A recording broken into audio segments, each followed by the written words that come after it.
stories out there. That's a very common term.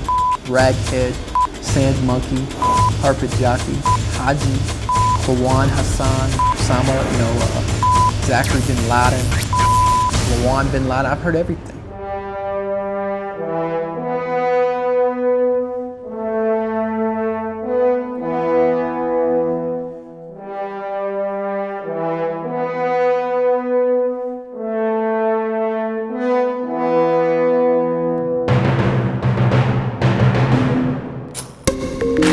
Could it be possible that a US soldier who takes a solemn oath to protect and serve his country with passion, dedication, and honor, and at times even with his own life, can be taken as the enemy just because he happens to be a Muslim? This is the story of United States Army Specialist Zachary Klawonn. According to his immediate supervisor at Fort Hood, Captain Arata, Klawonn has everything that the Army is looking for in a good soldier. You know, in just about every aspect of being a soldier, he excels. He's a very, very good soldier, very good soldier. Zachary Klawonn is an American citizen, a first-class US soldier from Alpha 45 AMD Air Missile Defense Unit at Fort Hood. Tough, smart, educated, intelligent. In fact, they say he might even be a perfect candidate for the Special Forces. But according to Specialist Klawonn, his own Moroccan heritage seems to be haunting him like a never-ending nightmare. A situation that has put him at the crossroads with the military of a country that he has sworn to protect and defend. When I'm wearing this uniform you have on, when I have this on my sleeve, and you're gonna ask me if I'm in a terrorist organization. Because I'm Muslim. Because I'm Muslim. Because I'm Muslim. Because I'm Muslim. Because I'm Muslim. Why? Apparently he drew the two words together. Apparently that's his perception. It was about 2 years ago when Specialist Zachary Klawonn left Florida to join the US Army, something he felt extremely passionate about. He says he wanted to contribute in the war against terrorism because he cherishes the American Constitution and the freedom and liberties that come with it. In essence, how, as cliche as it sounds, the American dream is alive. If you apply yourself, the sky's the limit. That's wonderful. And if you're not prepared to defend that, what are you prepared to defend? We drove down to Killeen, Texas, around 1,500 miles from Washington, D.C., to the infamous Fort Hood to meet Specialist Klawonn. Fort Hood is one of the biggest army bases in the United States, but recently it became headline news because of a horrific tragedy that took place on November 5th, 2009. Nidal Hassan, an American citizen and a major in the US Army, shot and killed 11 people at Fort Hood. But there was another story unfolding here. Long before Major Nidal took those innocent lives on a dark November day. Major Nidal's case is currently under investigation. But upon meeting Zachary on the first day of my interview with him, I was surprised what he had to say about his identity. American soldier right now. It's, my occupation right now. And American Muslim as well.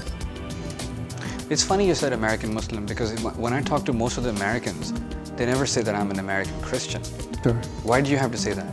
Especially as of late, and since I've been in the military, I seem to be explaining that a lot. Off the bat, sometimes that's a conversation starter.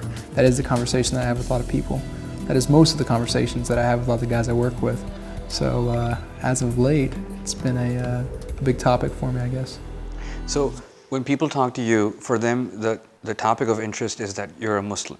My prior years before the military, who would say who is Zachary Klawonn? I'd say I love to play golf. I go to Braden River High School. I hang out with my friends on the weekends. But that American Muslim would never come up. But I've never been under that scrutiny that I have. I've never had that in my life. I've never had that, I guess you could say, a microscope on that part of my life. But now, that's almost one or the other. It's a part of me in the military now. No matter what Klawonn's identity is, His commander, Captain Chris Arata, is truly proud of his soldier. Specialist Klawonn is a soldier in my battery. We're an air defense artillery battery. We do Patriot. Klawonn works in my orderly room. He's actually responsible for quite a few things admin-wise for my battery and does an outstanding job at it. Private First Class Chad Jakimowicz and Specialist Arnold Mendez are Zachari's good friends, but they didn't start off as buddies. I knew him in basic training, kind of. Like, I kind of knew him, but I really started getting to know him in AIT. It's like a military school, pretty much like a college where you learn your job. At first, Chad seemed a little hesitant talking to Klawonn, knowing that he was a Muslim. He says there was this sort of an invisible tension. I didn't have a fear, but before I had like got to know him, I guess you could say I kind of hated on him for a minute, you know, because like we're fighting against, you know, who we're fighting against, and I'm thinking, great, they're in with us now. You know, like, how are we supposed to be fighting them and they're with us? You know, but then once you know, I started talking to him, he's just been inspiring me, you know, ever since. Like, we've been really close buddies, and he's totally changed my mind about everything.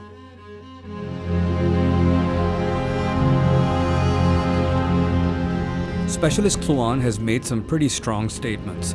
According to Zachary Klawonn, there is an intense harassment of Muslims in the US Army, and it has nothing to do with Major Nidal Hassan or even 9/11, according to Zachary. Zachary claims it has something to do with being a Muslim, or simply put it, with being a follower of Islam. Most soldiers, I believe, have that perception of Islam and radicalism.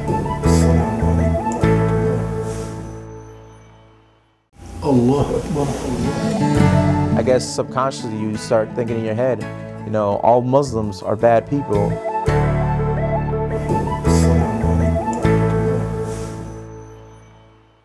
You started feeling the effects of this since you joined the military. Yeah, I'd say within the first week, there was definitely a sense of me being different. And how's that? You know, just upon the first week, we were at reception in my basic training unit. We were lining up after lunch, and the drill sergeants were naming off the services.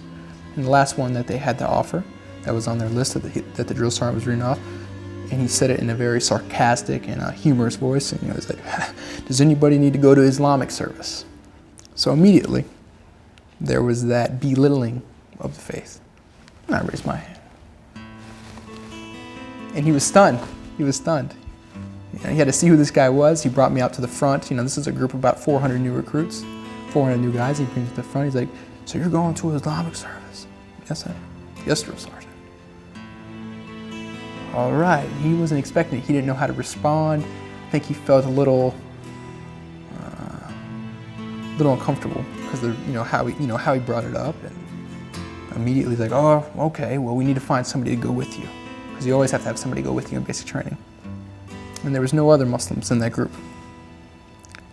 And eventually somebody raised their hand, who I'm still good friends with to this day, that decided to come with me. But that was the first week of not even knowing anything about the military. The first couple of days there was this sense of being out of place in the way they looked upon me, you know. These guys in that unit who were there. And essentially these guys are looking up to that drill sergeant as a mentor, as a role model, as something eventually they'll be in the military if they, you know, work through the ranks. And for him to have that attitude, for there to be that atmosphere there, they kind of, I think they saw that, drew to it, and thought it was a normal thing. It was normal. Off the bat, I could sense a little difference in the environment. So the other recruits picked up on that. Absolutely. And they said, okay, my boss is doing this to this guy, so it makes it doable for me too. Sure. It's the cool thing to do. Apparently, it's the standard that's being set. To embarrass an American Muslim is a cool thing to do. Absolutely not. In that environment, at that time, in that arena, yes, absolutely. In the military right now, sure. Klawonn is not the only one who felt something totally different about being in the US Army. Others have felt the undertones as well, at least those who are willing to speak, like Chad and Arnold.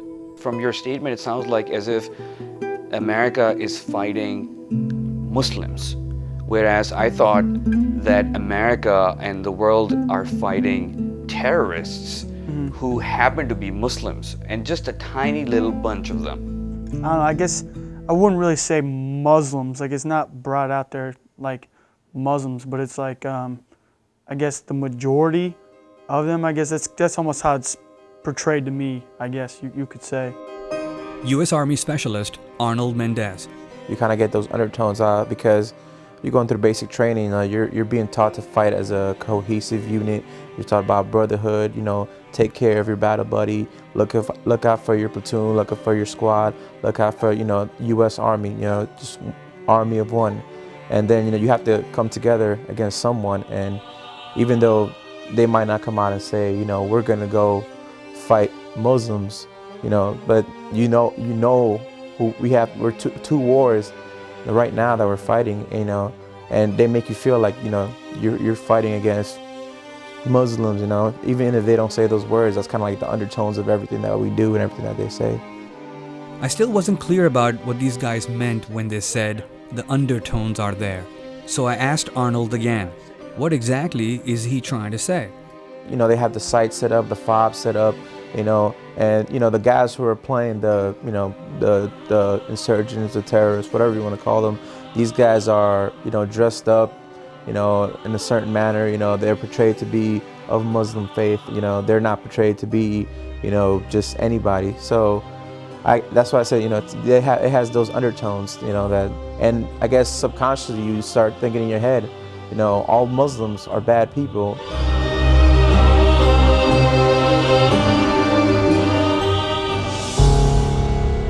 And these are the guys who will be deployed to Afghanistan or Iraq, predominantly Muslim countries, and they have no idea how to differentiate between a terrorist and a regular Muslim guy or a woman.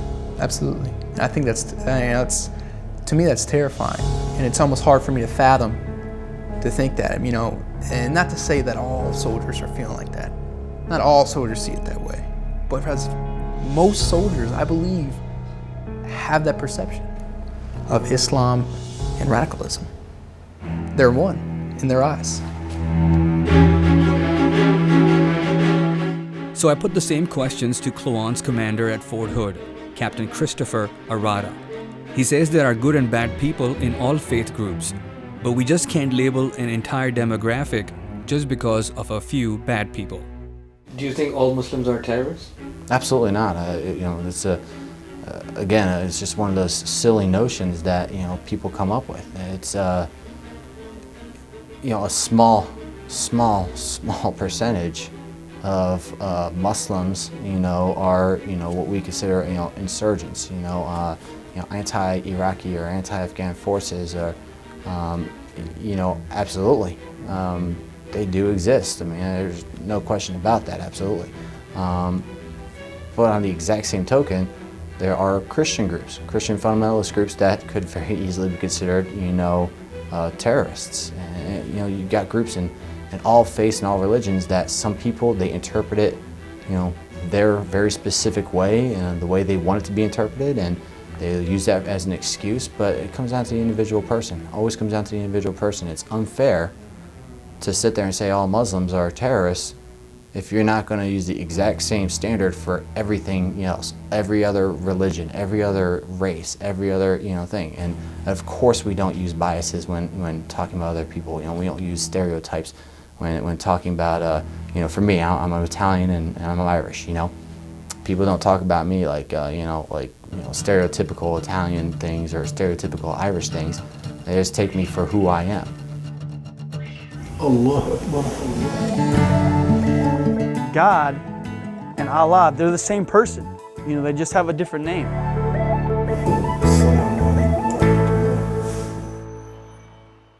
Allah Akbar. As a commander, my job is to set up an environment for my soldiers where they are comfortable.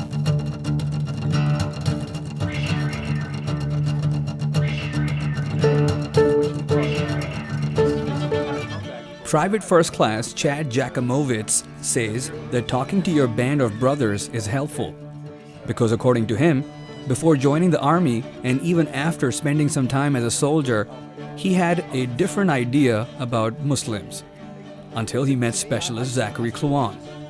I came in the Army and did basic training and had a whole different idea of things, you know, because of things you see on TV.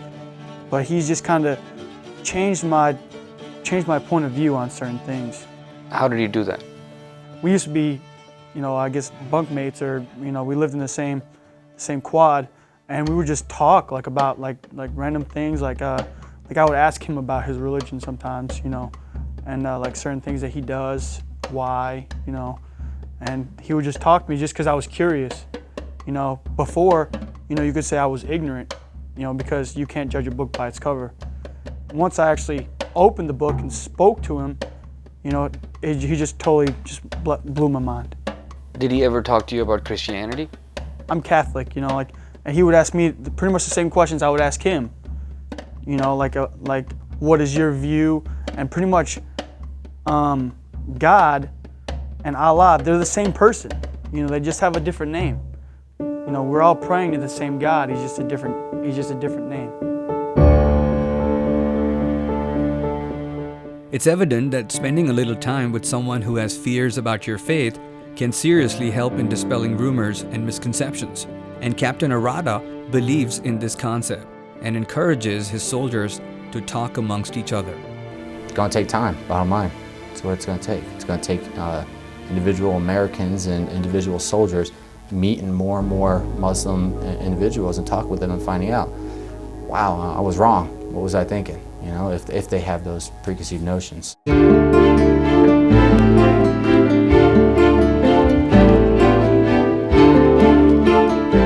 But besides experiencing individual Islamophobia from fellow soldiers, Zachari Klawonn also talked about Islamophobic remarks from some members who belong to the chain of command. To be honest with you, I really don't know. I don't know why. For instance, I don't know if it actually does happen. I don't know if Klawonn's case is the only case. I don't know if there are tons of cases on Fort Hood. I really don't have that information. And is that being investigated? There are more cases like that? I believe so, but I'm not sure. I'm not sure, honestly. So right now, I think the main idea of Fort Hood is, you know, as a commander, you know, I talked about command climate. As a commander, my job is to set up an environment for my soldiers where they are comfortable. You know, our job in the United States Army is to train for war, and that's to fight our nation's battles. That's our job. As a commander, you know, part of that training them for war is setting up that good command climate. That climate where everybody is comfortable serving here. Everybody's comfortable around each other. Everybody can trust each other. Because when we get into combat, it's already too late. Here's Private First Class Chad Jacomovitz talking about his and Zachari's experience when they were first deployed to Korea. When we had first came to the unit in Korea, our first day, the first sergeant had brought us into the office. It was me, him, and PFC Gruel, who we also work with. We all were new. And we were sitting down, you know, and he was talking to us, asking us where we were from and what our religious beliefs were, and, you know, everything else, and if there would be a problem with any kind of thing, you know. And Klawonn had mentioned that he was Muslim. He was explaining to the first sergeant his routine, and the first sergeant had a problem with it, and he was just like, if I ever catch you doing that, you know, during the working hours, I'm going to smoke the dog piss out of you. And right as soon as he said that, I was kind of like looking at Klawonn like, did he really say that? You know, like, for real? And Klawonn just kind of looked at me and was just like, you know, here we go again, you know. First image, you know, first impression of this first sergeant was good until we started talking to him.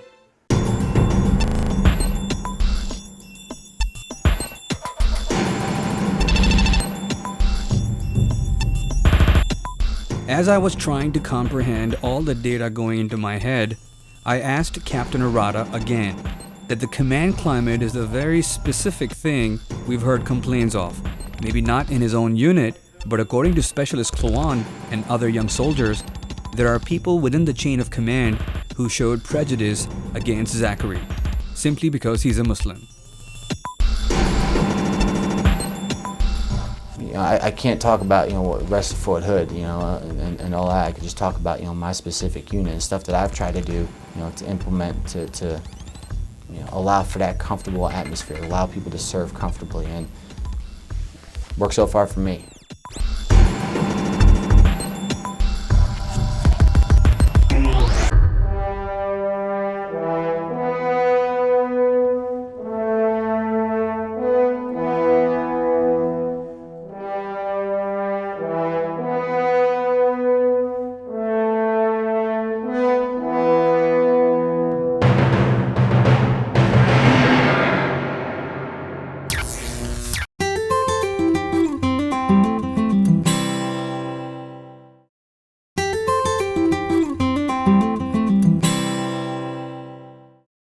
The stories out there. My intentions are to do my job and be a good soldier and contribute to the mission. That has been distorted since I've been in the military. That turned into defending myself.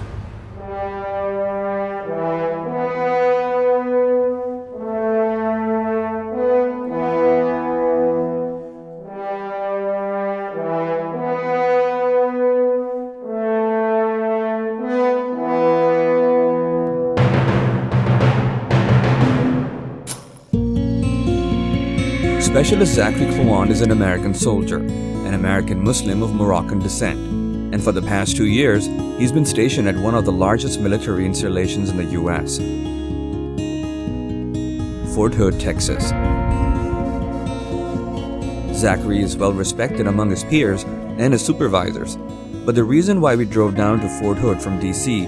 was to talk with Specialist Klawonn and his commander about Zachary's complaints. According to Specialist Klawonn, he's been harassed at the base by some soldiers and by some in the chain of command.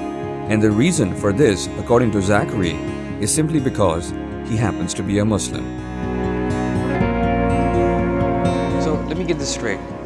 In the military, what you're saying is that in the military right now, to pick on an American Muslim soldier and make fun of him is a cool thing to do. Not just an American Muslim soldier, but the faith as a whole. The Muslim faith as a whole. Sure.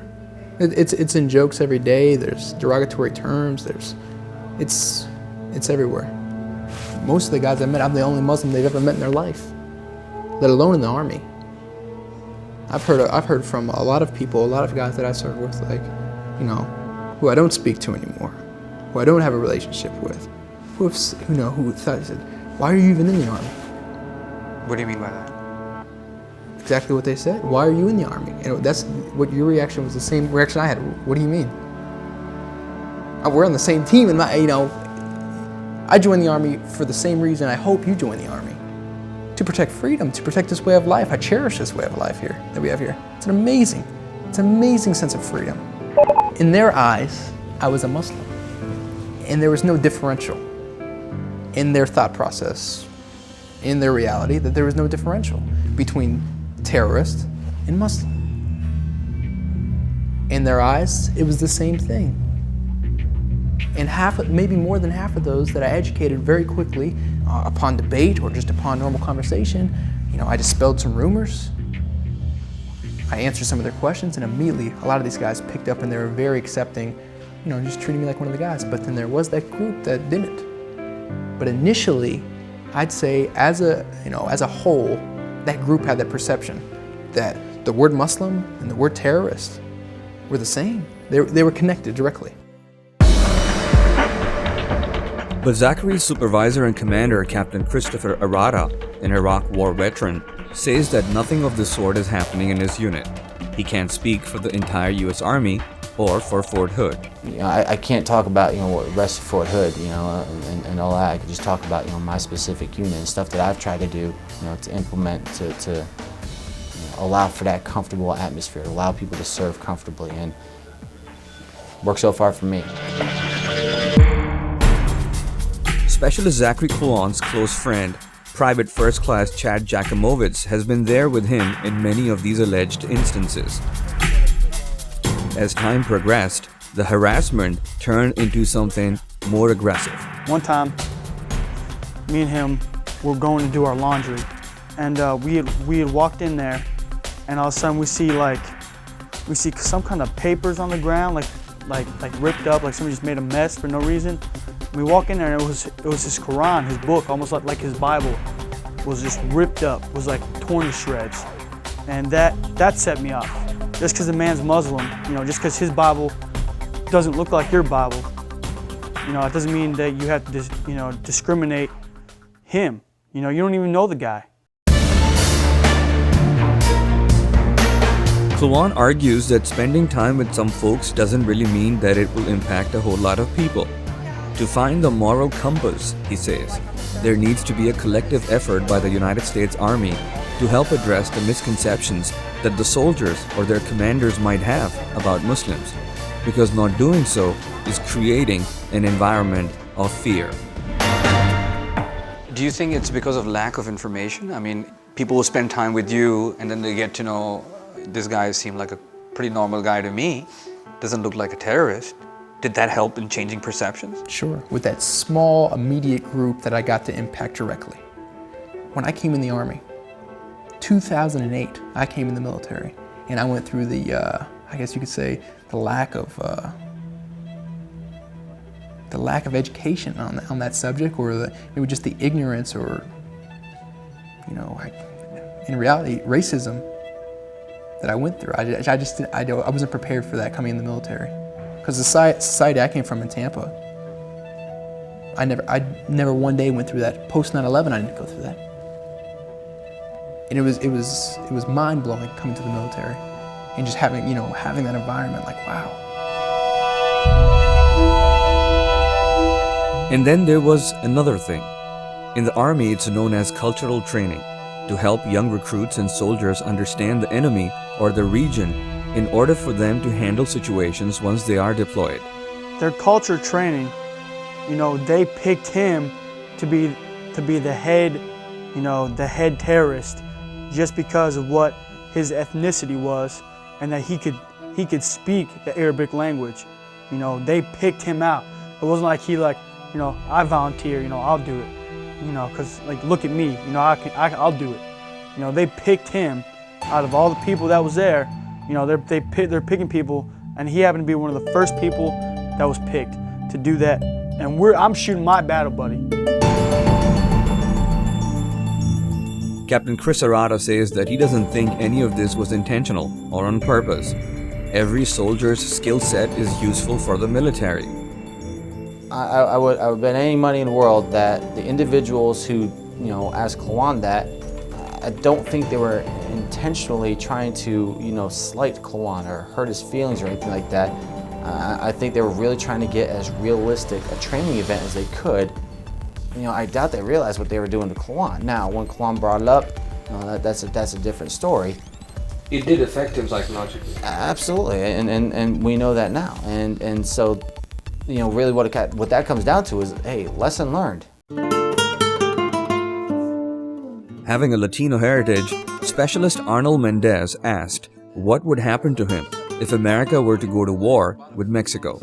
That just tells me, it's crazy hypothetical, but if we were to go to war with Mexico, that means that all the Hispanics are going to be targeted or singled out, or we're going to be the bad guys. I mean, that doesn't make any sense to me. Were they picking him for the sake of, picking him because he was Muslim, or for the training? I mean, it's hard to say, but at the same time, it's just like there's so many people you could have picked. Why pick him? Does he have a deeper insight into being a terrorist than anybody else? I mean, he needs that training just like everybody else needed training. I asked Mendez and Chad if they had heard of these cultural training slides that the military uses in their cultural training workshops. Did you guys come across any kind of slides that say that all Muslims are wanting to kill Americans or Westerners? I was there one time with Klawonn, we were doing our quarterly training, and they were talking about cultural sensitivity, and they were talking about what the belief of the enemy is and what they believe towards us. And then one of the slides, it just kind of made, like, from reading it, you made the assumption that all Muslims it was their duty to kill Americans or to kill infidels, whatever it was. And like I remember, I don't remember exactly what it was, but I remember what I do remember was Klawonn reading that, and automatically, like he was heated because he saw this and he was looking around, and a lot of these guys were looking at this training and they were just taking it in. They didn't know any better. They didn't question it. It was just like, okay, it is every Muslim's right to kill Americans or to kill U.S. soldiers. And I'm like, whoa, that's a fallacy of moral reasoning. I mean, that doesn't make any sense whatsoever. Allah Akbar. This is the direct slide that I saw. I'm reading it. We're sitting there. The guy's like, next slide.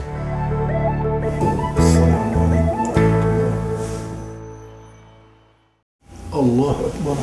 It is the duty of all Muslims to kill all Westerners and Americans. I'm sitting in that crowd like, are you kidding me?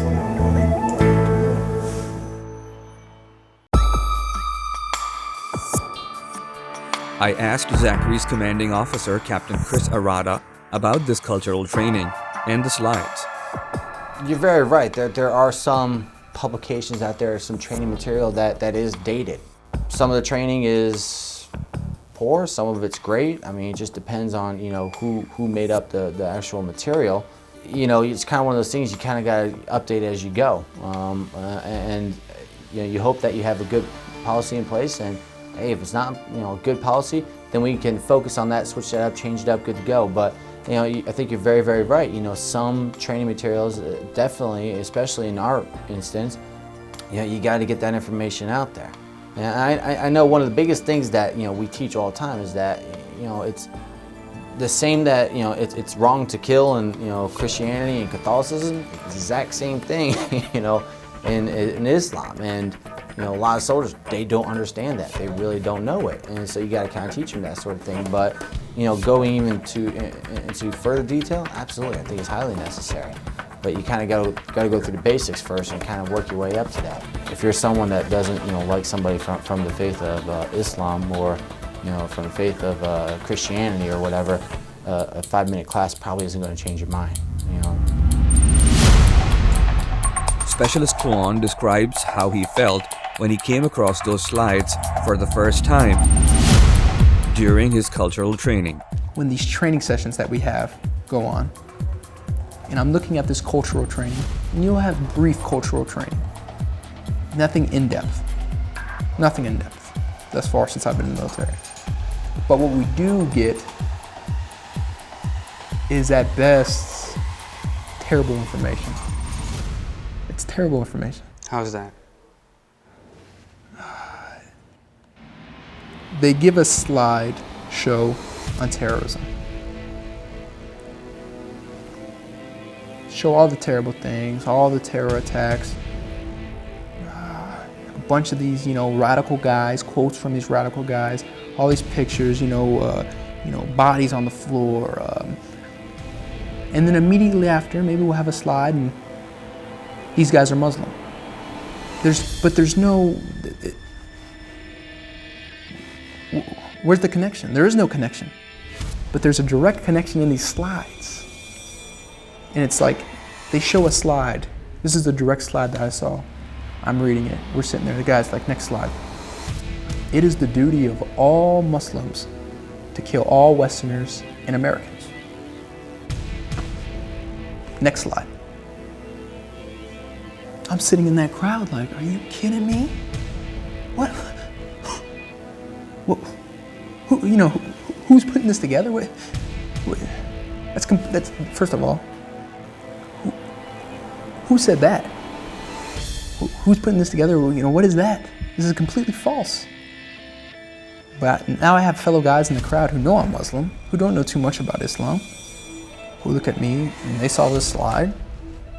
So you want to kill me? No. They asked you that? Sure. Numerous people. Numerous. No. I don't know where that came from. And I dug. I was asking some questions. Where is this? It was a quote from Osama bin Laden. Did they say that it's a quote from Osama? Not on the slide. There was no quotation. Not on the slide. It was just a slide. A fact to see. 2 + 2 = 4. Who? I don't know anything about Islam. These guys sitting in the crowd, you know, I wasn't mad at these guys for coming up and asking me. I wasn't. I was mad that the slide was shown because somebody put this together. Somebody was in charge of putting this together. Somebody was appointed over him. And somewhere in between there, somebody has a clue on what's going on.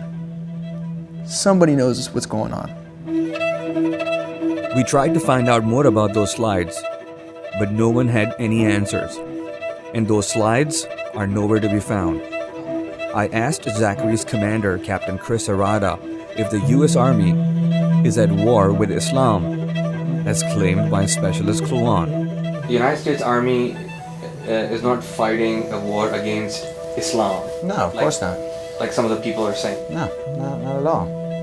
I mean, obviously, I can't comment on what you know, I'm not smart enough to figure out exactly what we're, you know, what the thought processes are, you know. But I know when I was in Iraq, you know, it was protecting the populace. It was creating a safe, you know, and stable environment for the populace, a democracy over there. You know, so to say it's a war against Islam, that's just pure and utter silliness. Captain Arata says that claiming that this is a war against Islam is like being those who say that all Muslims are terrorists. And it comes right back down to, you know, those individuals that have preconceived notions about Muslims, you know, and Islam, you know, being a religion of terrorism, are, you know, no better than the individuals that think the United States military is in a war against Muslims. And it's just silliness. You know, you're making a preconceived notion about something you just don't understand. But when I put this to Specialist Zachary Klawonn, he said that the reason why he joined the army was to fight terrorism and preserve the American liberties. According to officials at Fort Hood and other military spokespersons, they have said that this is not a war against Islam, or this is not a war against Muslims. I knew ultimately what the military's objective was in the war in Iraq. If I thought it was a war on Islam, why would I have enlisted? I knew what the big picture was. I dug, and you know, I watched the news, and I was understanding what's going on. I was digging. I was asking recruiters. But when I got there, when I got to basic training, and I'm looking at these slides, how you just put it is what should be in a slide. But in reality, that's not what's there.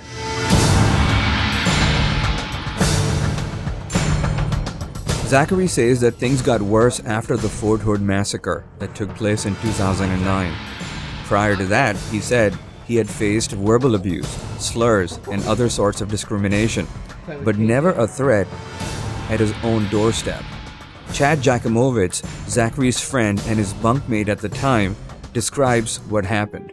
The most recent was when when people had come to my barracks room, you know, in his barracks room, because we share the same room, and had kicked or knocked, hit the door real loud, you know, and woke him out of a sound sleep, and had left a note on the door, you know, and it was very derogatory, very racist. That's a very common term, raghead. A lot of these are very ignorant names.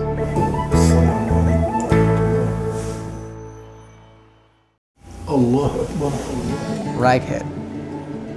It was, obviously I don't wear a rag on my head now, but it's derogatory.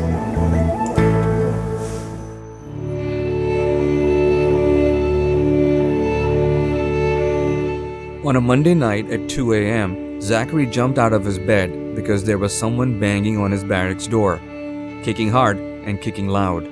What happened that night? I was sleeping. Just like, you know, it was a normal night, I was sleeping. And in the middle of the night, I was waking up by a loud beating. Maybe a knocking or a kicking at my door. So I got up, I put some clothes on. I went to open the door, and a note fell. You know, I looked down the hallway, I picked the note up, and I opened it up, and it reads, "You raghead, burn in hell." Raghead. Raghead. But you don't wear a rag on your head. That's a very common term, raghead. But a lot of these are very ignorant names. raghead. It was, obviously I don't wear a rag on my head now, but it's derogatory. And those are the type of names that have been, I'm Muslim, and they associated raghead with Muslim. Obviously this individual is not educated, obviously knows nothing about me or Islam or what I believe or what the teachings are, but he knows I'm Muslim, so he wrote raghead. That's the comparison in words I'm speaking about, the comparison in thoughts, the perception. It all ties into the perception. And people have used they've used these words to address you directly? Unfortunately, yes. Guys I work with. At Fort Hood? Yes. I had my first sergeant, which is the highest ranking individual appointed over me at that unit, ask me in front of the group if I was involved in a terrorist organization. When I'm wearing this uniform you have on, when I have this on my sleeve, and you're gonna ask me if I'm in a terrorist organization, because I'm Muslim. Why? Apparently he drew the two words together. Apparently that's his perception. Did you try to address it? Did you tell him that, you can't do that, sir? That's not the reality of the military. Eventually, I filed a complaint on the issue, but there's military courtesy. A private in the United States Army is not going to speak up and just tell a first sergeant, hey, first sergeant, what do you mean? It doesn't happen. I asked Captain Arata what he and his team felt when they found out that somebody had left a threatening note on Specialist Klawonn's door. When this happened, this situation, a very, very recent situation, happened, obviously it upset me immensely. It upset the rest of the battery, his teammates in my battery, and obviously everybody's very supportive of him in our battery and his faith and what he does. And everybody really, they don't know him because he's Muslim, they know him because he's a great soldier. And so when something like that happens, it's just a shame. It really is just a shame.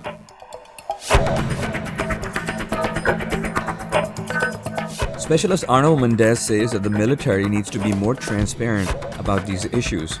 Everybody has to know that it happened so that we can make ourselves better, so that we can be a better army. We could be a more progressive army, better thinking army, and an army that's more integrated than the army that was yesterday. I start speaking French with her, she starts speaking really fast. I'm not going to understand anything.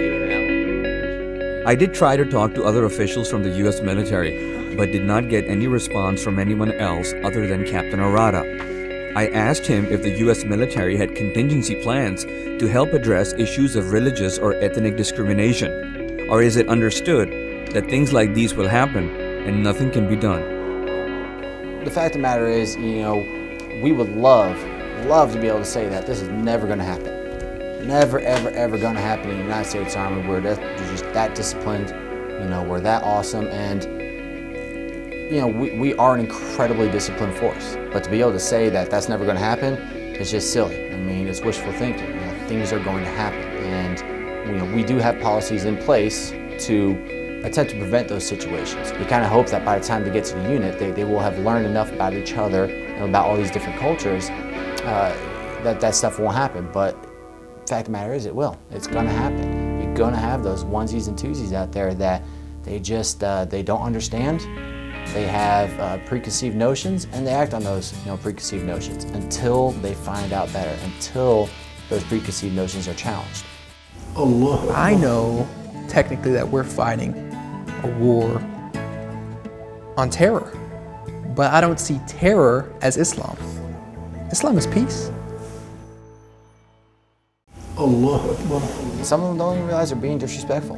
Some of them don't even realize it, and it kind of takes someone talking to them about it. And most people, once they learn, they're perfectly fine.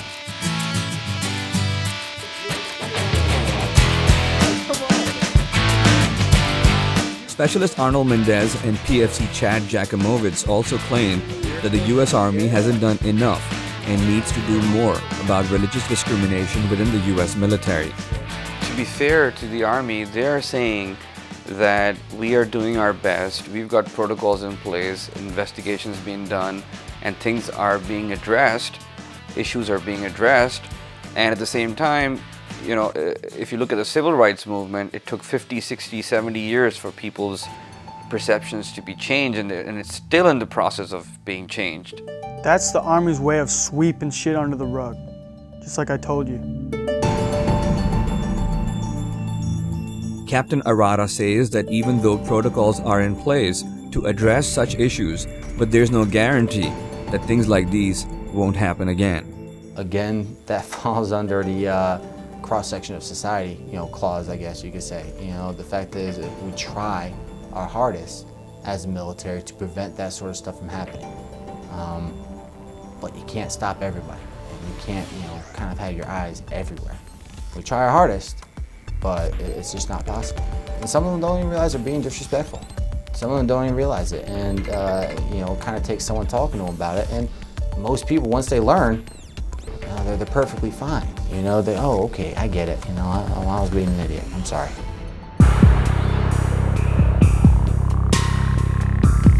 Specialist Klawonn is adamant on believing that when it comes to Islam or Muslims, there's a double standard in the US.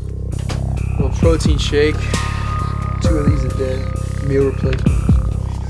Because according to him, the image of Islam is directly and deliberately being connected with terrorism on a national scale. Are you trying to say that there is a campaign to belittle or embarrass Muslims or corner them and attack Islam so that they can develop a negative image of that faith and the people who follow that faith? I would say, not just in the military, but in society. But I see it in the military. There's a double standard. What's the difference between this militia that was just discovered in Michigan and a radical organization in Iraq or Afghanistan? What's the difference? Difference of faith? That's it. Both are terrorists, but one is... But one's not called a terrorist because that word is directly associated with Islam as a view, as the media's view, as what I've seen, I guess the military's view, unfortunately. It's the reality of it. It's not my view. But critics would argue that most of the killings right now in the world are being done by radical Muslims. I cannot justify that. I don't agree with it. Why? It's unjust. I would never, ever act out in that manner. Ever. It's not correct. It's not peaceful. It's not correct. It's inhumane. It has nothing to do with Islam. Nothing. It has as much to do with Islam as the Aryan Brotherhood has to do with Christianity. You ask a faithful Christian, well, why are these Aryan brothers doing this? They're gonna just, that conversation over real quick. There's a fine line. There's a fine line. And I don't know where the lack of communication is happening. Because I know technically that we're fighting a war on terror. But I don't see terror as Islam. Islam is peace. Captain Arata argues that he relies on the soldiers and on the commanders like himself to create a comfortable atmosphere for all. You know, we do have training set up, but it really, you know, we rely on the individual soldier. We rely on, you know, commanders like myself to set up a command climate where soldiers can do that, where they have that dialogue to be able to talk to each other. As an American citizen, Specialist Mendez says it's demeaning to watch a battle buddy insulted like that. He wants something done about it. If we're not practicing what we preach, what are we saying to these nations? What are we saying to the rest of the world who's looking to us to lead, you know, as the United States Army? Despite all the back and forth, despite all the bitterness, and despite what the odds are, Zachary says there's hope. One of the soldiers who was shot by Major Nadal actually sent you an email and try to connect with you and understand what you're going through. Doesn't that show that even some people at the soldier level are not playing the same game? Absolutely. That's great. I know there's hope within the ranks. There is. I could tell from the immediate group that I've impacted, from day one to where I am today, in my relationship with these guys and girls, who at one point just looked at me kind of, well, okay, this guy's Muslim, and some of them wary, some of them just straight up disrespectful, to hanging out with me now, to trusting me, to being no different from the next guy, due to the fact of me just talking to them. Simple education, basic things. There is hope.